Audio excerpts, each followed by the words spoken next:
Welcome to Out of the Blank.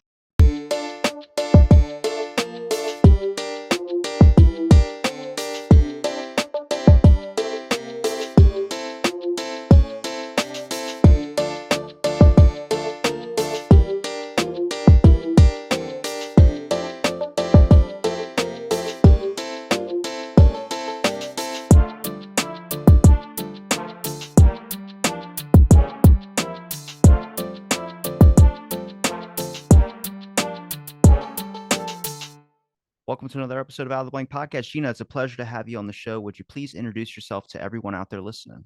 Yes, I'm Gina Keating. I'm the author of Netflix, The Epic Battle for America's Eyeballs. I'm also a filmmaker. I made a documentary called Netflix versus the World that's based on that book. And I do podcasts also and investigative journalism. Well, you do podcasts also. Can I ask what podcasts? Well, I do I did one called Raven 23 Presumption of Guilt, which was about 4 Blackwater guards who were arrested, who were put in prison for allegedly killing a bunch of civilians in Nisser Square. That I kind of worked on that one for about a year and a half. And at the end of it, those guys were pardoned by President Trump. So now I'm working on one about child trafficking that hasn't come out. I did the Wondery Business Wars series. I wrote that one about Netflix and Blockbuster and HBO. So Oh, I'm sorry. How'd you get interested in Netflix?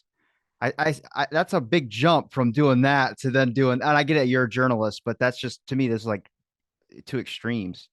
yeah, well, it is really kind of weird, the jump to the Raven 2-3 thing. I didn't really want to do it, but my boyfriend was very good friends with the father of one of the guys who went to prison, and he convinced me to do it. I also have done a lot of legal investigative reporting, but the Netflix interest came because I was a beat reporter at Reuters in Los Angeles for 8 years, and I covered the entertainment industry.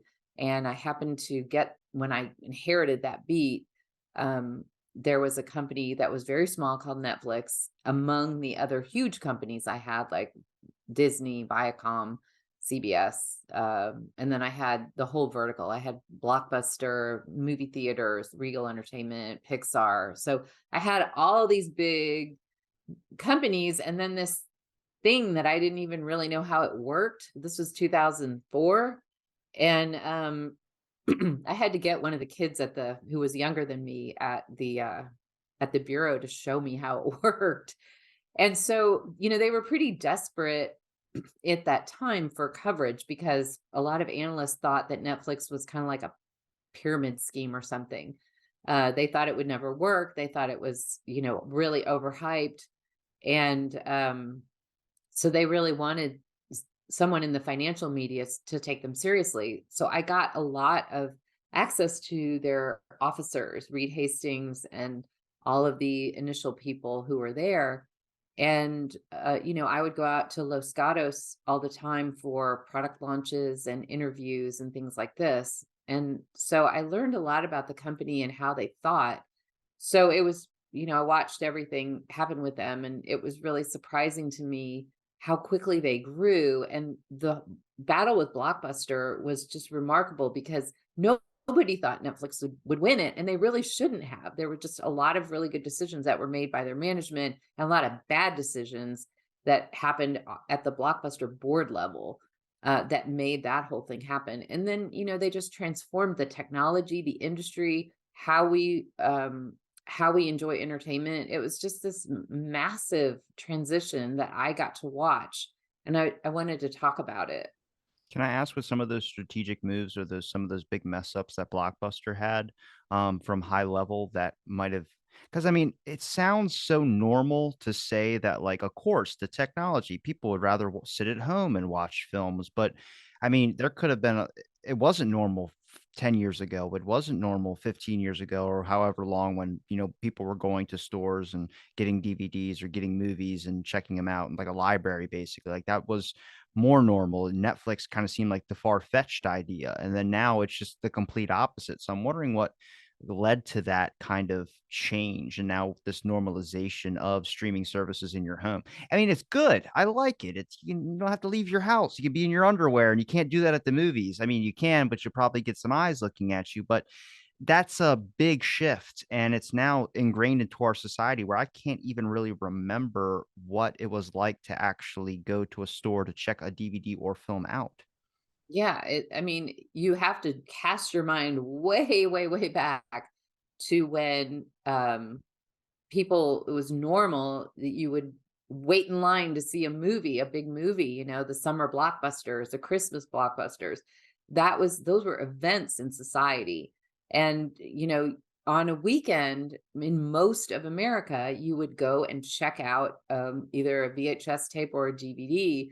And that was what you would do. That was your whole entertainment.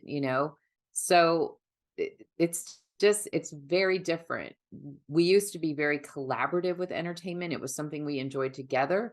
And with the advent of streaming, it's a very individual situation. In fact, Netflix really grew by capitalizing on the collaborative aspect of entertainment because, like I said, when they first came on the scene, Mark Randolph, who was the guy who really thought up the idea of Netflix, he was a marketer, and he had worked at a lot of entertainment or at a lot of like online catalog companies that sold, like parts of computers and stuff. And he wanted to do something kind of like Amazon. He loved researching what consumers would like, and he was really good at it. And weirdly enough, in my research, I discovered, well, he told me really, and I confirmed that he is the great grandnephew of Sigmund Freud and the grandnephew of a guy named Edward Bernays, who was considered the father of modern PR. So he kind of has it in his blood. So he wanted to create this user interface that basically watched people as much as you could before the internet became, able to do what it can do now. He just wanted to see, if I put a blue button, are they going to click on that more? If I make the picture this big, are they going to like it more if I make it that big? It was kind of like a big study. That's what the user interface of Netflix was supposed to be, because he just kind of wanted to see how people would react to this idea. And so Netflix, the short answer that I'm making long is that Netflix gathered so much data on their users from the very beginning that they were able to see some trends coming around the corner that none of the other entertainment companies could, because they were very forward facing. Like, they didn't really care that much about what the consumer was thinking or feeling or where they were going, because they controlled all the media. But Netflix had to approach it from a different way, which was, we have to really make this experience a lot like what they're used to, what consumers are used to when they go into a store. So we want to familiarize them with the idea of doing all the stuff online. We got to get in the door in a way that's familiar. So that's how they kind of built the groundwork around knowing the customers way, way, way better than the entertainment companies did. Um, so some of the mistakes that Blockbuster made really weren't, I would not say, the management's fault.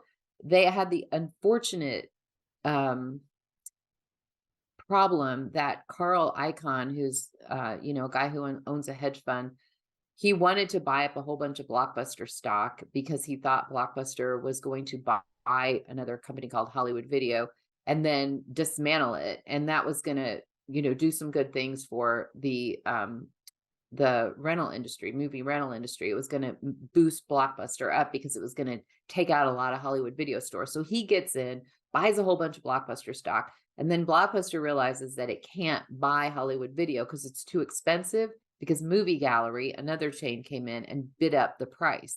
So Carl Icahn gets mad and starts messing with the Blockbuster corporate people. He gets in there and he starts trying to get rid of the CEO, John Antioco, and just, I mean, it distracted the team very much.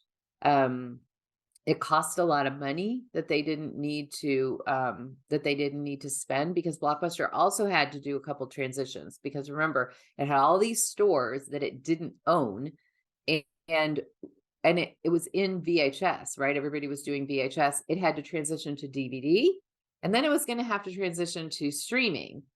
And that's expensive, so it had a lot of stuff going on, and it just kept making mistake after mistake because of this problem with Carl Icahn trying to dislodge John Antioco. So that's kind of, I mean, I can go into detail about each single step, but that's really what was going on. Netflix kind of had free run while Blockbuster was having this problem with Carl Icahn for about 4 years. So they spread themselves a little bit too thin. Not only are they self-sabotaging by, focusing more on like I guess dividing the corporate side, like your own team kind of fighting amongst each other, but the aspect that they were still using tapes and not transferring over to DVD probably more sooner.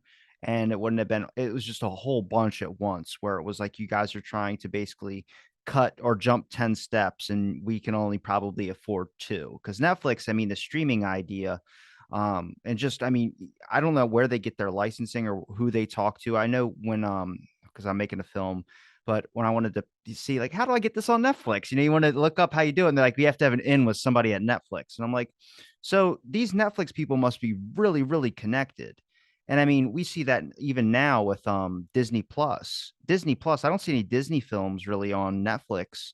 And Disney Plus kind of owns their whole thing. And even then, when they put up a new movie like Black Adam or any of these new Marvel movies or anything like that, that goes on to Disney Plus because that's their movie. It goes immediately up there. Now I start seeing movie trailers that come out now. Glass Onions one. It sounds like a crazy name, but that's the Clue movie or the Knives Out movie. That's what it is.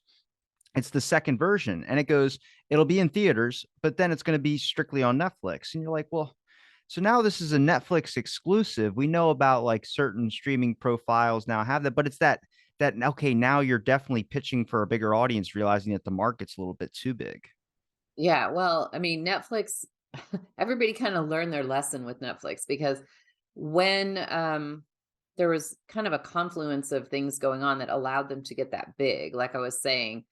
So they roll out streaming in 2007. It's very not really that compelling because, like I said, it's only on laptop at first, and nobody thought that anyone would watch a movie on a laptop, which is completely funny because now we're watching stuff on our phones.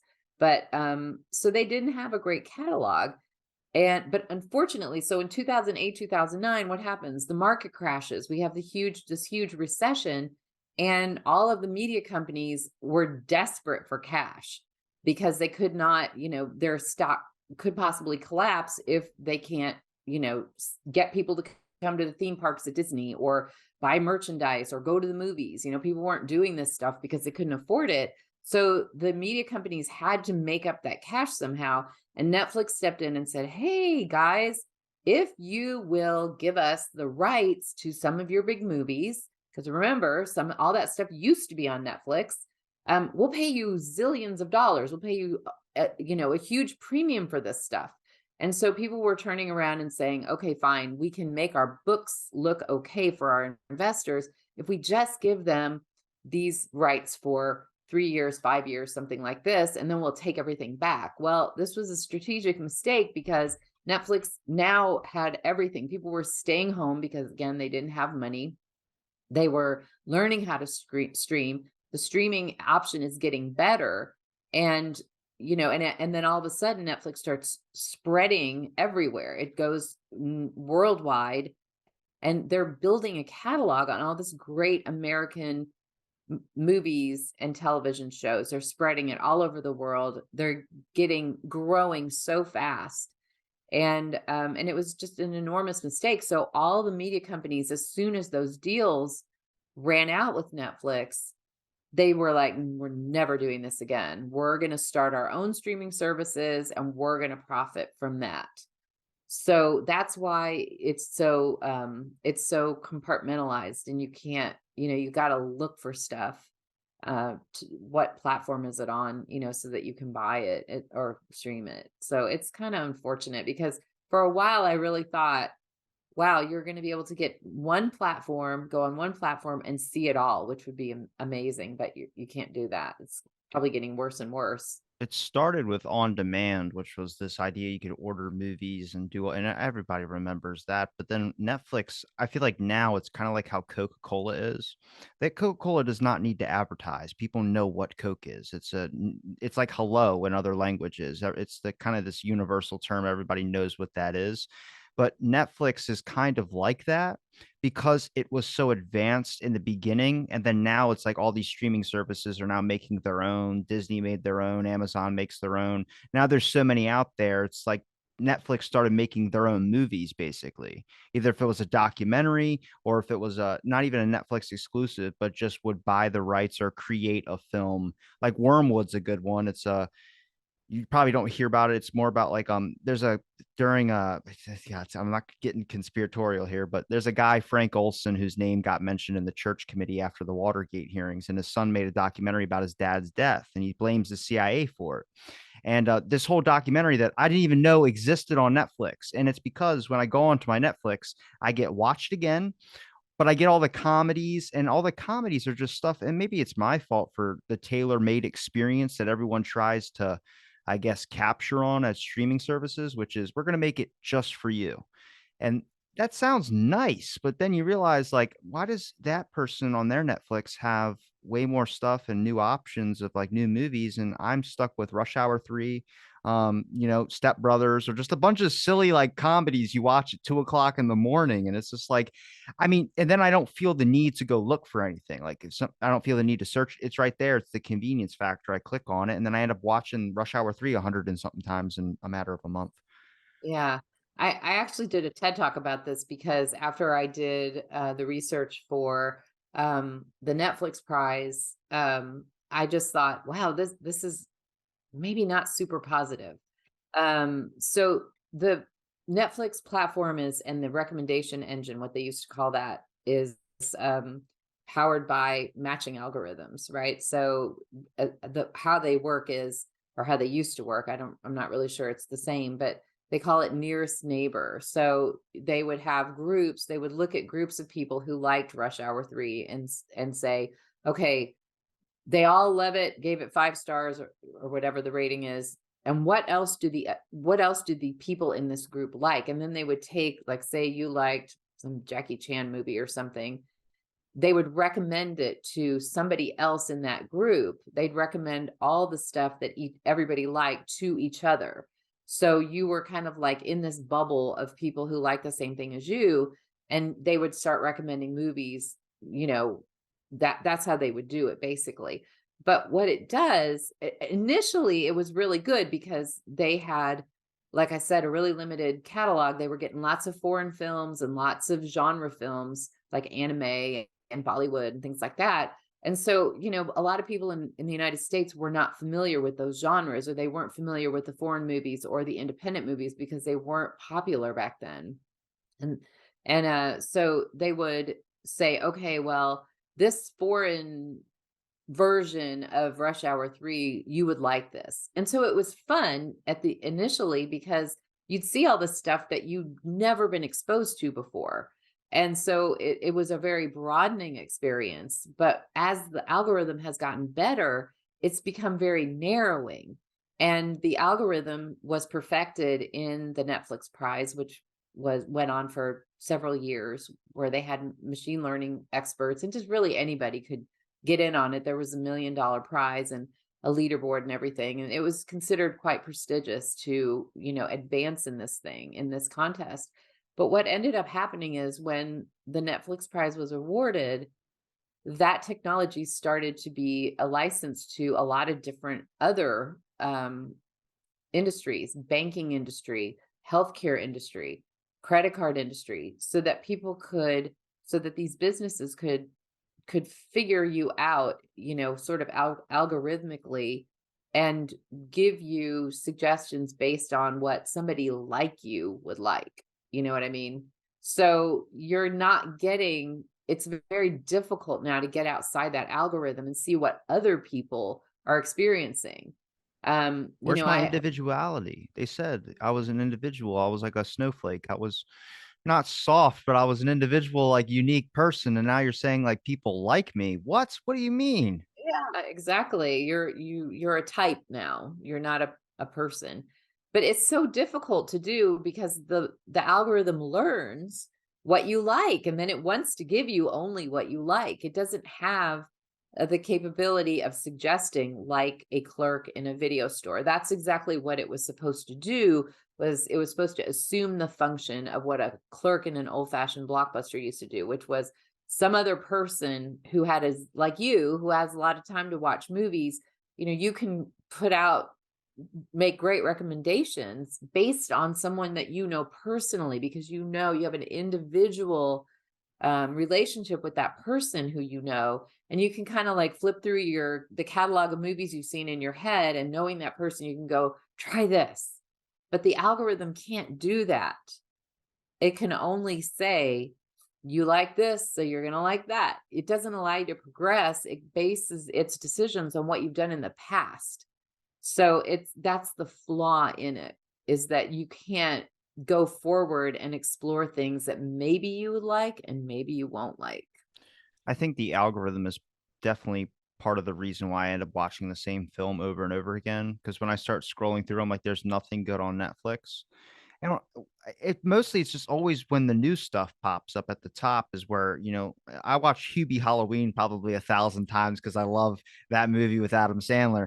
And I watched it again when Halloween passed, and it was just giving me other Adam Sandler movies, which is nice, but like I've seen them over 1,000 times. Like, do you just have any other relatively new comedies to watch? And you see some here and there, but then eventually, a lot of times, I think they're probably starting to notice now is that people are just closing out of Netflix and they're going over to Hulu or they're going over to another streaming service. And it's not really different over there. It's kind of somewhat similar when it comes to that algorithm thing, but there's just a different variety of films. So then now you're going to not only one cultured or tailored experience, it's now another tailored experience, which is just refreshing after you might have been on Netflix for a month or a week or 2 weeks.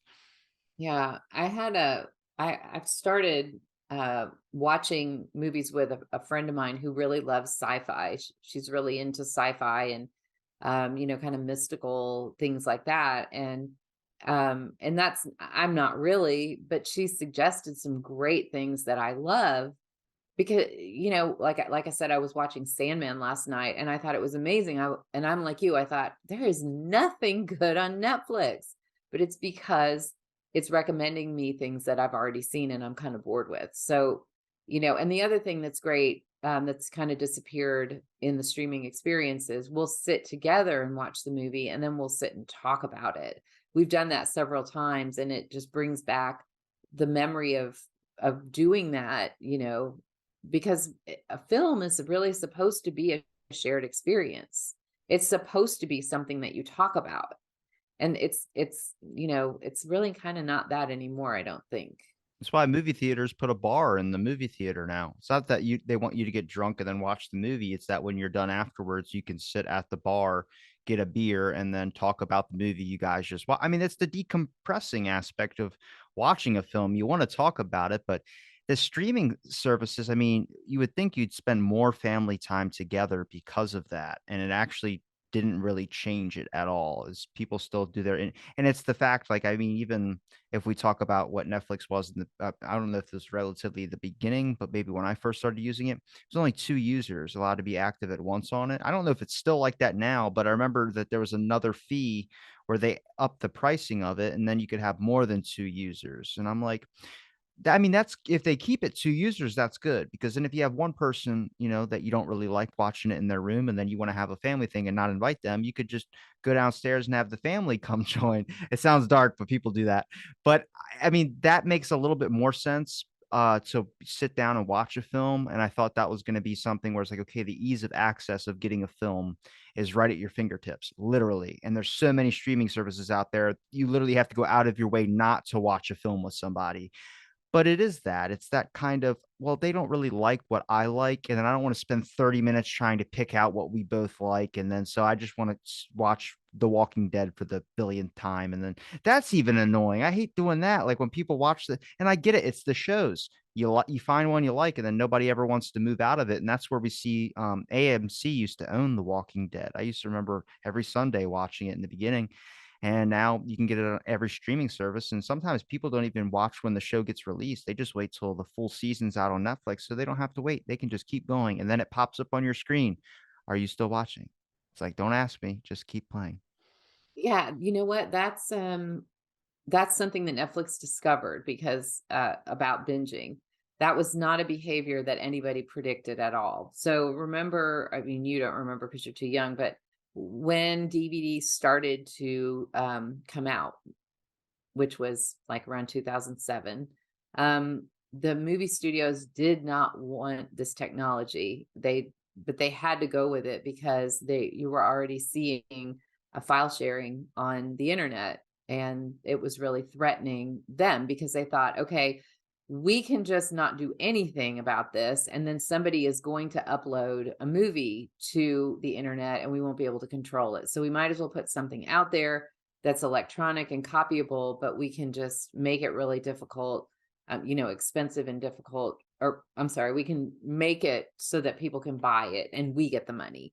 So uh, initially, they were not putting out anything very good. And one thing that they decided to put out was a whole season of old television shows like Gilligan's Island and I Love Lucy.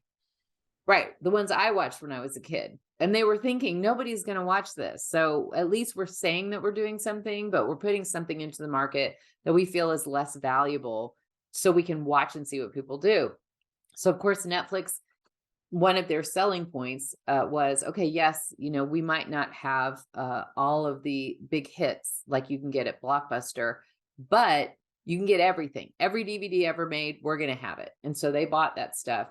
And what they noticed was people would get the DVDs for those television shows and they would sit and watch that thing in a day and turn it around because it would have several episodes on it and turn it around and get another one. So they were watching this behavior. And then it happened again in streaming where they would put up old TV shows because they could get the rights to that. And people would sit and watch those things all night. They could not believe it. And so, excuse me, because they had the data showing this, they started kind of covertly making deals for these television shows. Mad Men was one of them. Walking Dead was one of them. They started, going to AMC and some of the other cable companies that had shows that were, well liked, but not maybe not watched that much, and did deals with it. And people started watching, like you said, a whole season. And some of the shows were still on television, so it would boost the ratings for those TV shows when they came back for their next season. Do you find that it was more about flooding the market now, this kind of the tactic that these streaming services do rather than just getting the top hits? Like I see Disney Plus, and in my opinion, I think Disney Plus is going to eclipse Netflix.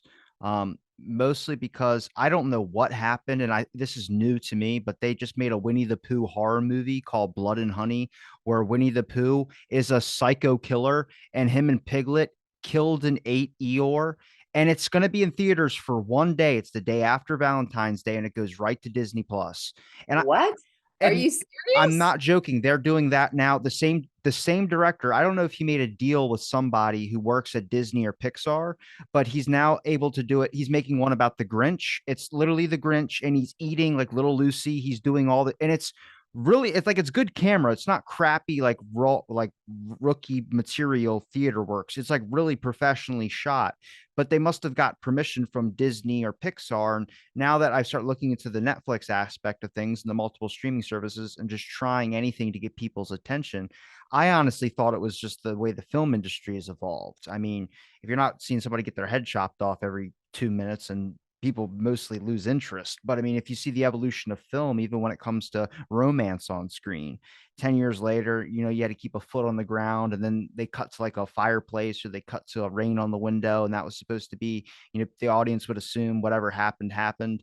But then now it's like Disney was like, here's the sales pitch. We're going to do a Winnie the Pooh horror movie, a Grinch horror movie. And I think they're doing an Aladdin one as well, too. And I'm just like, "Are they going through all my childhood memories and just gonna rip them apart from my head? That's great." But that's gonna get a lot of people interested into it, and I guarantee you'll see a spike in sales when it comes to Disney Plus. That is so wild. I did not know that, that they were doing that because when I was working at Reuters, um, Winnie the Pooh and all of those properties were extremely valuable. Um, so I can hardly believe it, but yeah, I mean, I the I I'm just saw. excited. I'm excited. Yeah, I mean, I'm sure that I'm excited too. That sounds pretty interesting because, Winnie the Pooh was like holy to Disney. They would never previously have considered something like this, but that just speaks to the power of streaming and the fact that they have got to always have some kind of compelling content. But yeah, no, Disney just posted an enormous loss in their streaming, basically due to their streaming service, and they actually kicked out their CEO last week and brought back Bob Iger, who was the guy who was there when I was working at Reuters. But yeah, it tells you how important streaming is, to a company like Disney, which is, one of the biggest media companies in the world and definitely the brand that everybody knows for American media. So yeah, it's super important that that intellectual property that they have continued to have value. Winnie the Pooh's like 100 years old, and it has to continue to make money. And with a company like Disney, it's not just making money as an incentive to sign up for Disney Plus, but it also is going to sell toys and sell rides that if go to Disneyland, it'll be a ride at Disney, it'll be a computer game. So yeah, they've got to constantly repurpose it. And streaming is the way that they kind of suck people in. I was at a theater when someone told me that. They were like, "Did you know they're making a Winnie the Pooh horror movie?" And I was like, "What?" And then I watched the trailer. You can watch the trailer, and the Grinch one's out, I think, too. But it's the same director that makes them all. I guess he must have got like some type of agreement or some type of contract where he was the only one allowed to do this with their rights of these Disney shows or something of that sort. But as you see Christopher Robin's face, whoever the actor is that plays him, he's like, "I haven't talked to Winnie the Pooh in forever." And there's a sign that says "Go away," and it's drenched in blood and it's just like, what is this? And then you see a guy, it's like a psycho killer, but he's dressed up in like a Winnie the Pooh outfit. And then there's Piglet, and that's what it is. It's like they're in the forbidden, or they're in the forest, whatever, the one that was titled in Winnie the Pooh. So it's not like they're just dressed up as the people. It's like that's supposed to be them. Like there's no hole for the face. It's like it's obviously clearly a costume. There's not an actual real life bear that's yellow and is going around. But it's interesting. Like I like this, but I think Disney Plus, that's the one you get pigeonholed the most. It's mostly just Marvel movies. It's a lot of superhero stuff. I mean, I'm sure they have some other films out there too. Like, I think they had the one about like emotions or something like that with a bunch of, and but you're kind of pigeonholed, I think, mostly to just Disney stuff. And Disney does a lot, but it's not the aspect of like Netflix gives you a little bit more range. And Hulu definitely gives you a lot more range. And I think Prime is just one of those things where it's like Facebook. Facebook's like, we're doing dating now. And you're like, okay, all right. Like, why? I don't know. Yeah, I people have been asking me for a really long time whether I think that Disney will take down Netflix, and I don't think so. I mean, I think it's going to eat into the market share for sure, just because it has so many titles that people love, and it has a giant media library. And as you're saying, as you pointed out, which I didn't know, they are starting to repurpose this stuff in a way that's continues to make it compelling, but Netflix is kinda like, I don't wanna say the Walmart of streaming, but it has everything. It's like the department store of streaming. The other thing that it has that Disney doesn't have is it makes a lot of content, in different countries. So it has relationships with directors and actors and so forth in every country that where it is, you know what I mean? So, where Disney is gonna make a version of Winnie the Pooh in Spanish and in whatever market it's not making independent movies that are made by directors in those countries. It's just like making a different language version of it. You know what I mean? So Netflix, luckily, this is another smart thing that they did.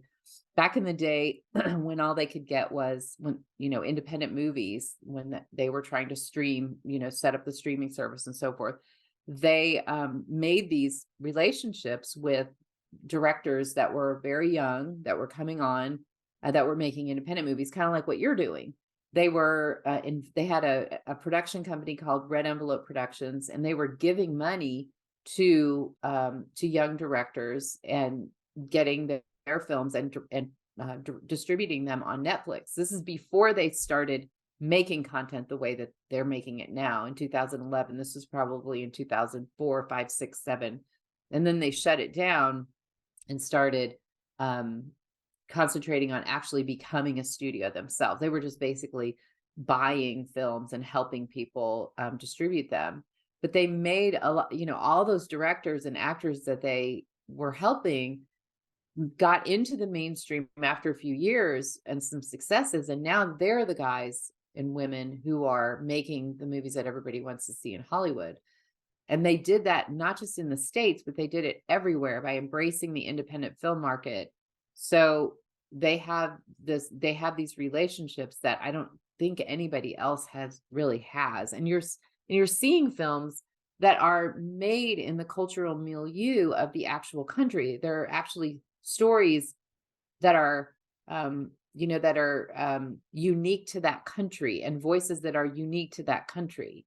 It's not a bunch of Americans sitting in California going, wow, I'd really love to see a movie about, you know, the Vietnam War. We're going to do it.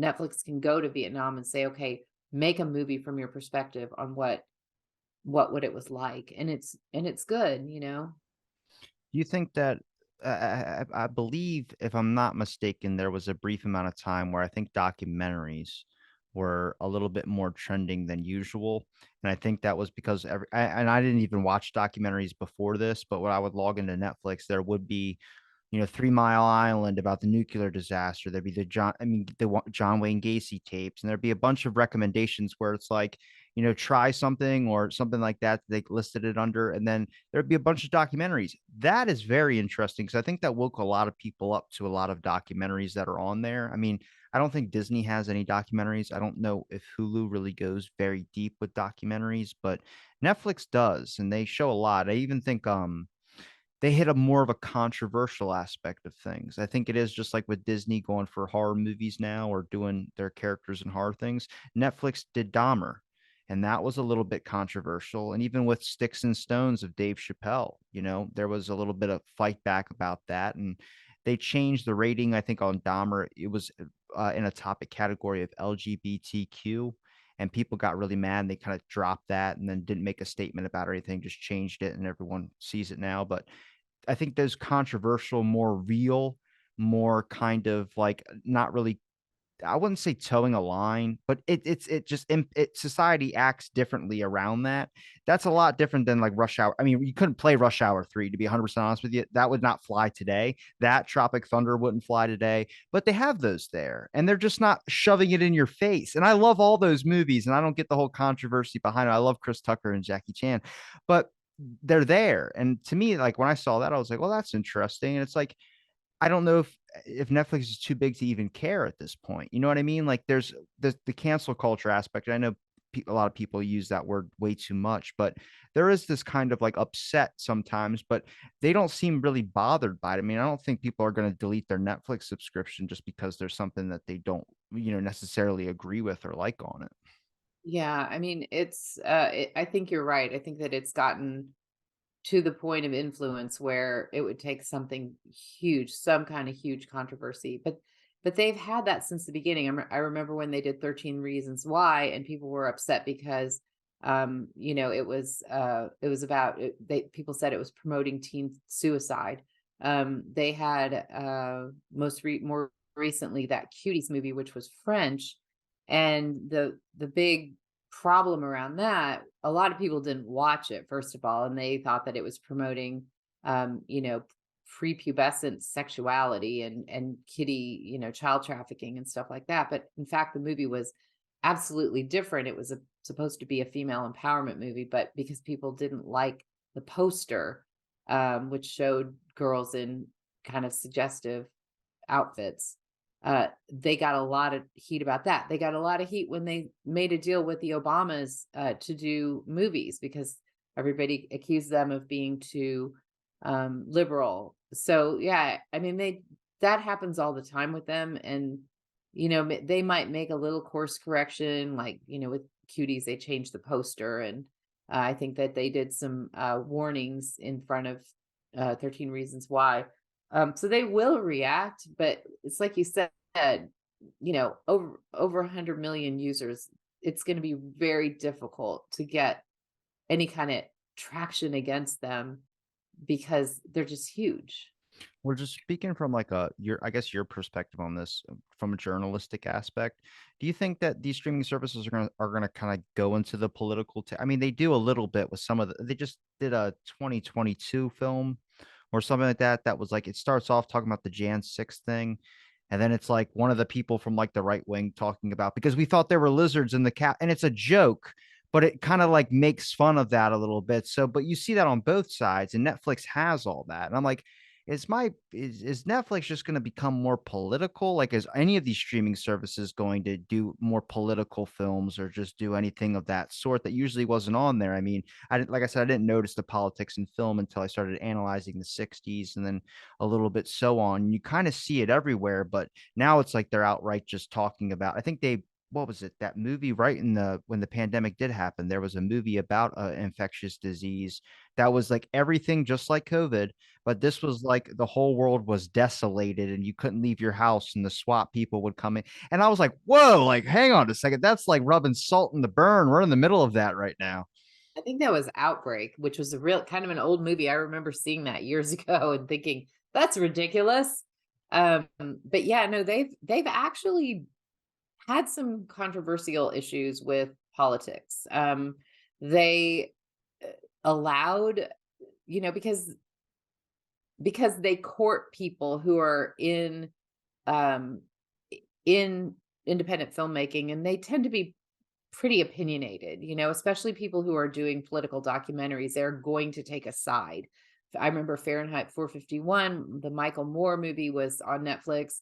And pretty much everything that he did was on Netflix. And they got accused of influencing an election in South America because they allowed one of the filmmakers to put up a movie about the one of the opposition candidates that they believe cost the election. So um it's kind of a hazard of making movies. It's a hazard of making documentaries because artists are going to have a point of view.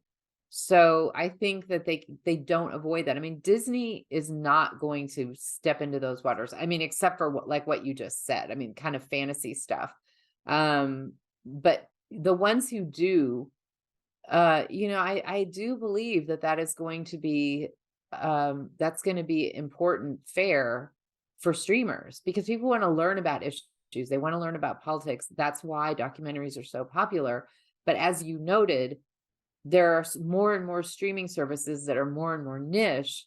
And unfortunately, you would hope that people would kind of like hang in there and try to see both sides of an issue or as many sides of an issue as they can. What I think is going to happen is they're going to gravitate towards the services that have a selection of movies and entertainment that is more to their liking. I don't think that's very positive, but I think that's the direction that it's going. I've gotten, and I know this from experience, I've gotten in plenty of like, I guess, bad emails or in trouble because of guest lineups that I've had. And I look at a person's name, that's who they mean to me, not your political party. But somehow people can sense what a person's political ideology is just by hearing like 5 minutes of them.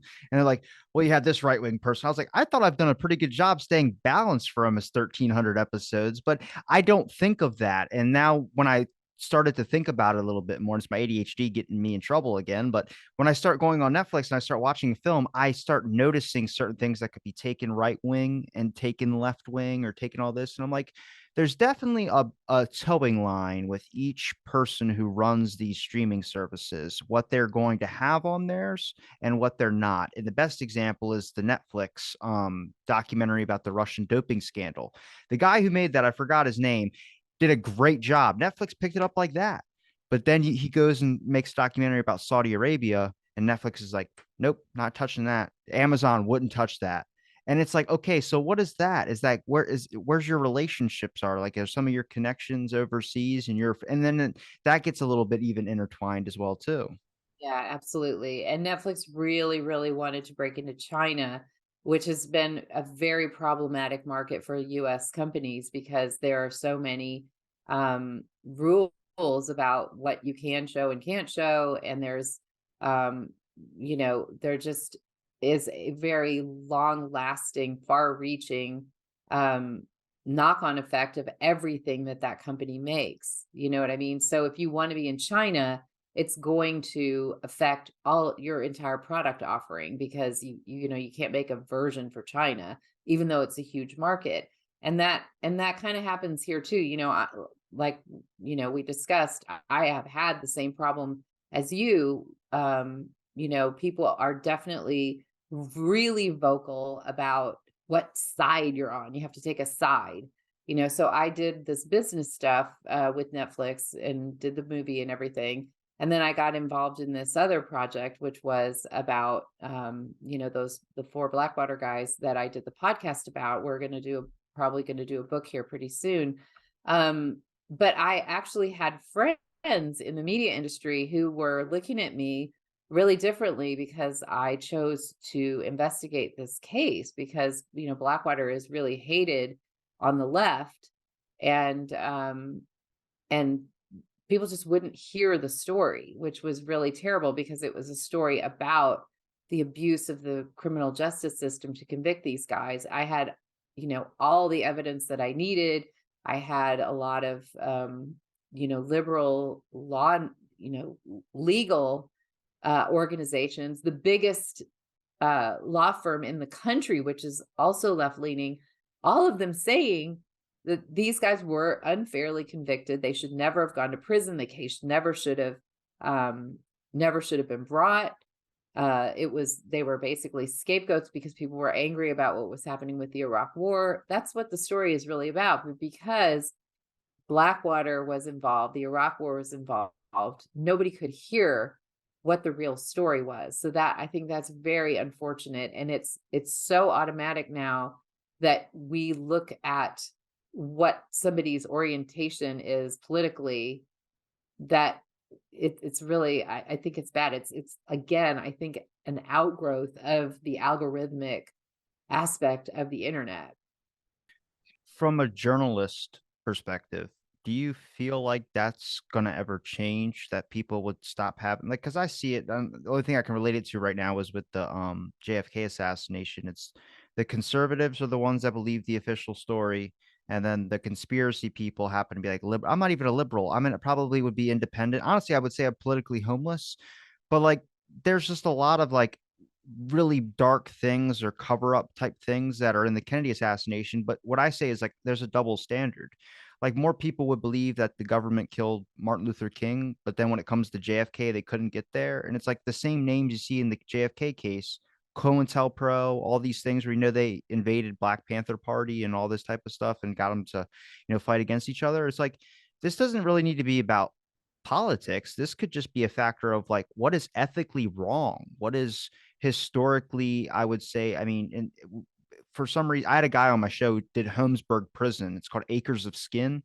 And in his documentary, I was listening to it, and they said live cancer cell injections at an Ohio penitentiary.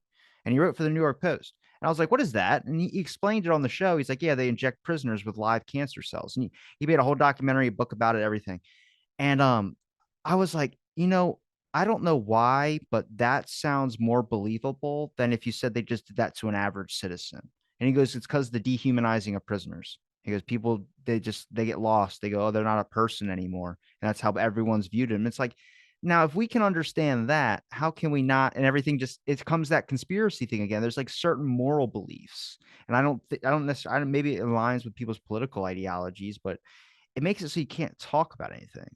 And that's kind of like I would say is a big issue. I even feel like even if you're going to say to someone, okay, give me your best points on why this is this, and then you just start talking about it, and that just engages in conversation, but it immediately becomes like when you hear somebody say a trigger word such as like Donald Trump or Biden, then you immediately assume that they're left or right, and you're like, I don't want to talk to that person because they don't fit my notion, and they walk away.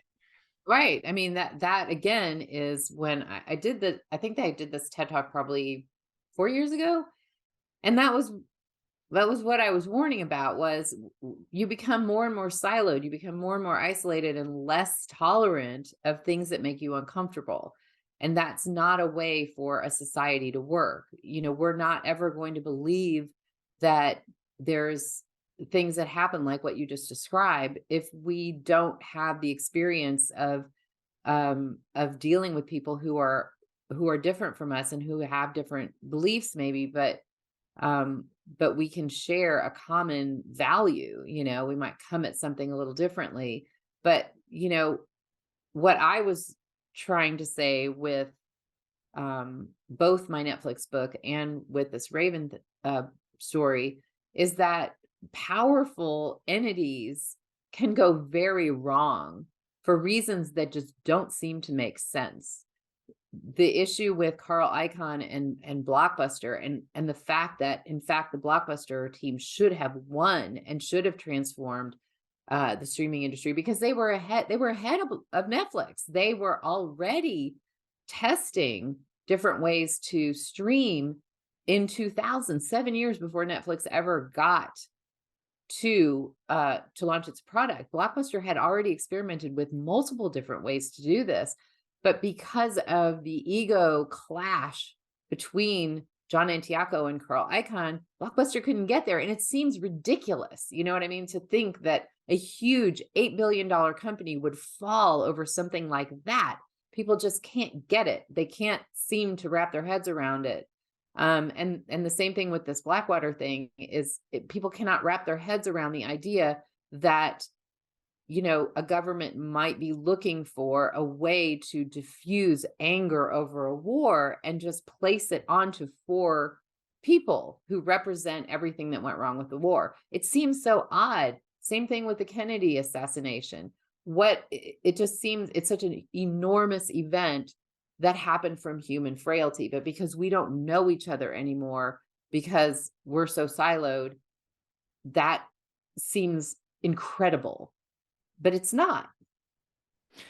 It's I mean, I don't know. I when I look at stuff like this and, I talk about, and like I said, I will bore everybody in my family about the Kennedy assassination. But I'm like, I've done the work. I've reached out to the people who were alive investigating it in the first place and gotten like a different take than what they might have written down.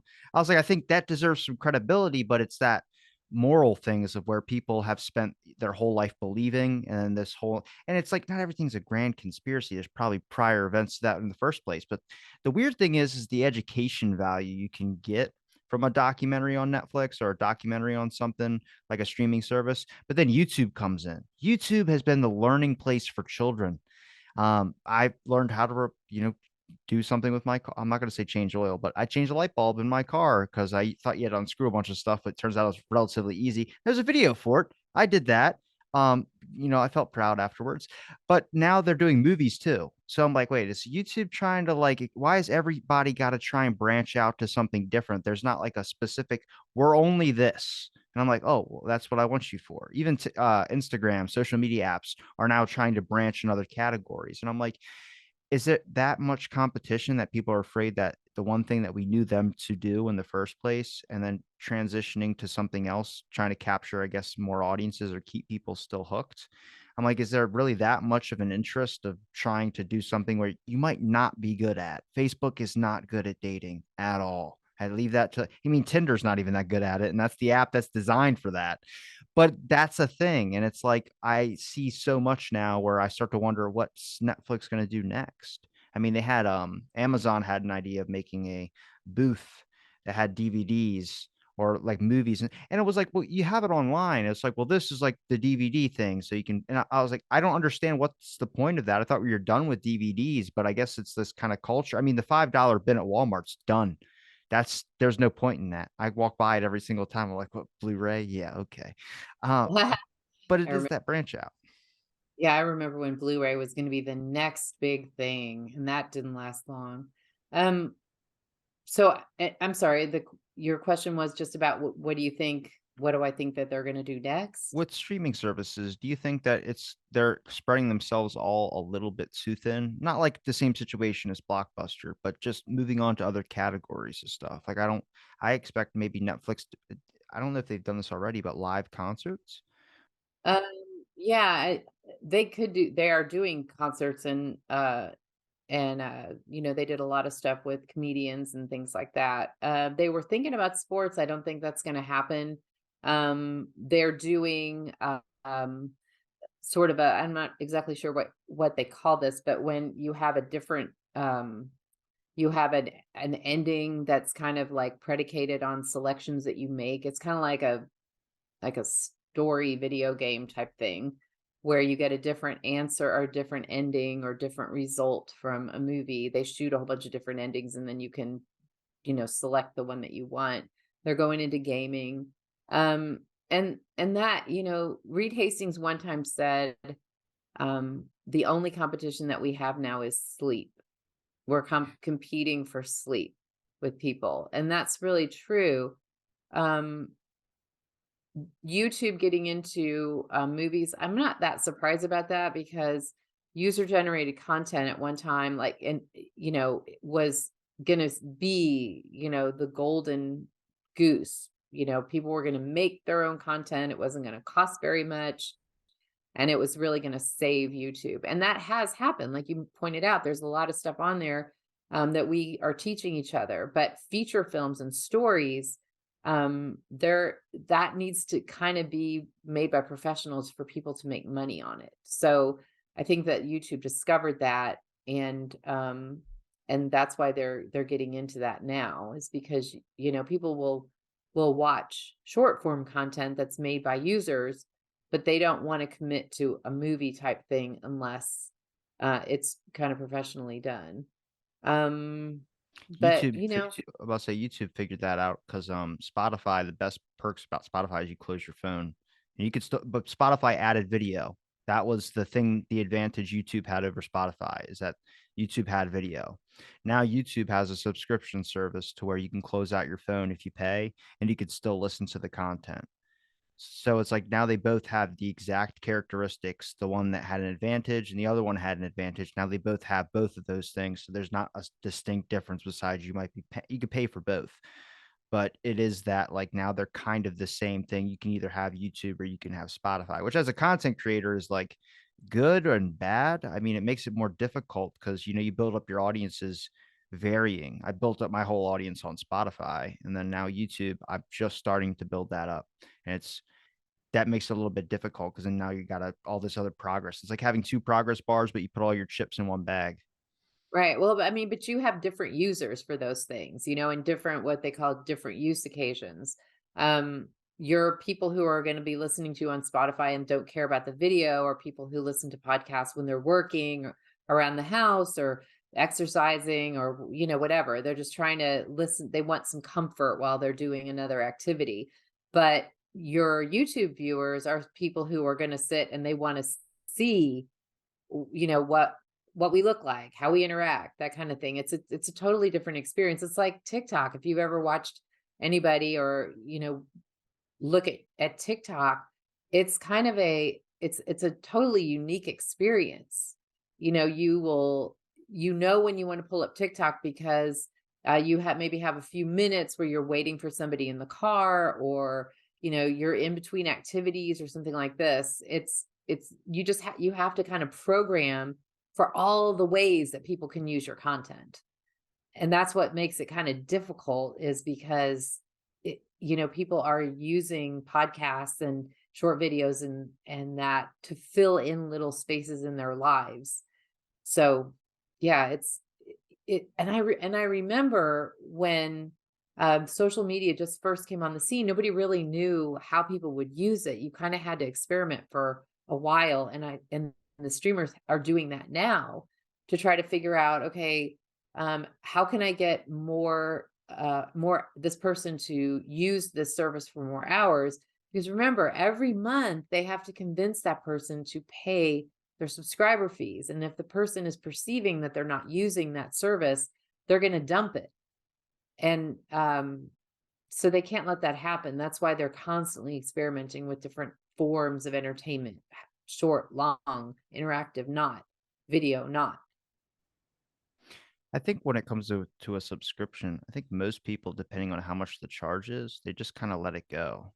I mean, I don't know how much money, but even I don't make a whole lot of money, but it's those small little fees, the things like a 99 cent or $5 or something like that. That's why when the subscription on Netflix went up, I was like, "Oh, you're gonna lose your audience at that point." 20 bucks a month is something that a lot of people would probably see in their bank account, and I mean, I haven't used Netflix in a long time, but even then I know I'm like, "Oh, I'm still paying that every month, but that's not a big enough deal. I make way more to I can, afford that." But I don't know, it's each is their own. I have to ask, what's a top Netflix show that you enjoy? Ooh, God, there've been I mean, I'm really old-fashioned. I just finished watching Downton Abbey. Like I said, I just started Sandman, which is so gorgeous. But that was not one that was recommended to me. That was one that was recommended by a friend. Um, and and so I've gone totally off the reservation when it comes to choosing Netflix movies because I no longer look at my user interface. I ask people, what are you No one watching? has Oh, told me oh, what no, hold on a precisely is second. wrong with it. Sorry. But yeah, so people are, I just, and I kind of can't remember any of the stuff that I'm watching. I do a lot of Amazon Prime, um, because they have so many different channels. I can just get on it, like PBS and BritBox and all that stuff. Those are the shows that I really like. And like I said, it's just hard to find stuff on Netflix that I'm interested in because the algorithm is not doing me any favors. So, trying to think what I just watched Magpie Murders. Do you like the murder stuff? I do. You know what? And I'm going into international crime stories. I was watching Paris Murders. I did Witnesses, which is also a French movie or a French series. I did an Italian detective series. It's fun that you can see all that stuff, you know? You can compare it with the way the American detective shows are. And it's, we have certain values that we try to show in American shows that are not present in a lot of other European countries. We have these hard-boiled cops who are always, threatening people and, you know, and tough and, you know, kind of bending the law a little bit in our shows. Well, that doesn't really happen so much in European shows, which I find very interesting. It's I'm surprised with Netflix trying to reach out to China. That's they have the interview on there. It's like that China's never going to accept you if you have the interview or they're trying to assassinate Kim Jong Un. It's not even it's just the fact that that's an assassination of a leader, and to them that's not going to be anything. It might not even be in their region. But when the interview came out, did you know that was funded by the CIA? No, I didn't. I'm thinking of the God, years ago there was a show, it was the Comedy Central the guys who did South Park did oh God, what was it? I think it was Team America World Police. Yeah, yeah, I know And what you're that talking about. that was so controversial. Yeah, no, I didn't. I think that's the last thing that I watched about that South Korea got pissed about. But what or North Korea got mad about. But what were you talking about? So I had a guy on my show who Matthew Alford. He made a film called Theaters of War. And if you look this up, this is 100% true. The CIA funded the interview. Once the interview was released, they took little thumb drives of the thing and they tied it to like these balloons. And I swear to you, it sounds so ridiculous, but you got to look it up. But they tried to fly it over and they were hoping that these people would pick up these thumb drives and stick them into their computers. And they did. And some of them, I don't know if they got killed or not. I don't recall all that, but I know there was a picture of it because people were putting them in their computers. There's a whole article about it. And he showed this in the film and he had the documentation and everything of it. Now, it doesn't need to be like giant influence, but it is was trying to expose like that your leader wasn't a god or something. I mean, they did Jurassic Park was influenced as well too. At the ending, I think of Jurassic Park 3, they added a line in there that said, "Thank God for the Marines," or we're saved because of the Marines." That was just added. And you realize every film that they use a battleship, they use a jet carrier, they use anything military grade, they have to go to them because they're like, instead of recreating it, we can just go to you and we can use it. Well, that also means if you use it, we can influence a little bit, or we'll just take our equipment away. And that's why Lone Survivor reads like a propaganda film to go sign up at your local recruitment station. Right, yes. Yeah, and the interesting thing about that when you talk about streaming services is, some of these are not available in certain countries, but you can access it through a VPN, and a lot of people were doing that in China. In fact, when Netflix was doing its rollout, its international rollout, it was going kind of country by country at first, and then in 2016 they just rolled out everywhere. And they were one of the reasons that they did that was because people in countries that can't get American films were figuring out a way to do it on the internet, and they didn't want to lose the revenue from that. But yeah, so it's a powerful movies are such a powerful way to reach people. Um, I'm trying to think of, anything that's had an effect like that, but, when we just become a global entertainment society where we see stories about each other that really affect, I think the world and the way people see it. Signs did that for me. If aliens ever attack, live by a lake or something, water. But Wait, I don't get that reference. you've never Why? seen Signs? Oh, yeah, yeah, you could throw wa yes, Yeah, that's an okay. old movie. I Yeah. can't believe that I you love Mel Gibson. I love Mel Gibson, and I love all M. Night Shyamalan's movie. That's the one movie I have on VHS tape or DV or it's DVD that I will watch over and over and over again, and I pick up something new every single time. That is so funny because I thought Dead Again, was it Dead Again? What was the one where, that Bruce Willis was in? I don't wanna spoil it. Pulp The Fiction? first one that he did. No, he did with M. Night Shyamalan. Um, and I don't wanna spoil it by saying what happened, but yeah, that Oh, Unbreakable? no, Unbreakable was the one after that. I can't think of what it was, but yeah, he did a lot of really amazing movies. Um I reached out to him, he sent me a nice reply saying, "No, thank you, I don't do interviews." I was like, "That's fair enough, that's all I needed, that's all I needed." Yeah, yeah, I'm surprised that you like those old movies so much. How do you even find them? Um, a lot of them, some of them are on Netflix, and some I just remember the names of it, and I just go on like my phone and I try and find like a site that might have it or something of that sort. Not saying I don't promote that aspect of free movies, but I watched them all the time with my mom. We would always go to the theaters, watch Lady in the Water in theaters, watched Unbreakable, watched Split. They're making a new one, I think, now too. But the newest one was the Bones one, or the old movie. Oh my, with the aging beach. You know what I'm talking about? It's the brand newest one with M. Night Shyamalan. You have to watch it. There's a scene in there which, oh my, I can't even. I had to cover. That's the first time I ever had to cover my eyes. I don't get scared at movies, but there's certain things I can't watch, and it's like breaking fingertips, and it's that type of stuff. That just I can't. I just get a cringe. You gotta look it up. I think it's called, oh God, Bones. Bones? And that's just Ah, M. Night Shyamalan. it's an M. Night Shyamalan movie. The front page is like it's 2 feet, and it's in the sand, and one of them's like half skeleton, and Ooh, no, I have not seen that. What is that one? It's just his typical type of, I can't reveal where spoil it. Yeah, everything appears to be one thing and then it turns out to be something else. I can't spoil it, or it would ruin it all for you. But it's a really good one. I would recommend. I think it came out like 2 years ago. Okay, I've gotta see that because used to love his stuff. But see, again, it goes back to what I'm saying is that's a movie that I would love, and I don't even know about it.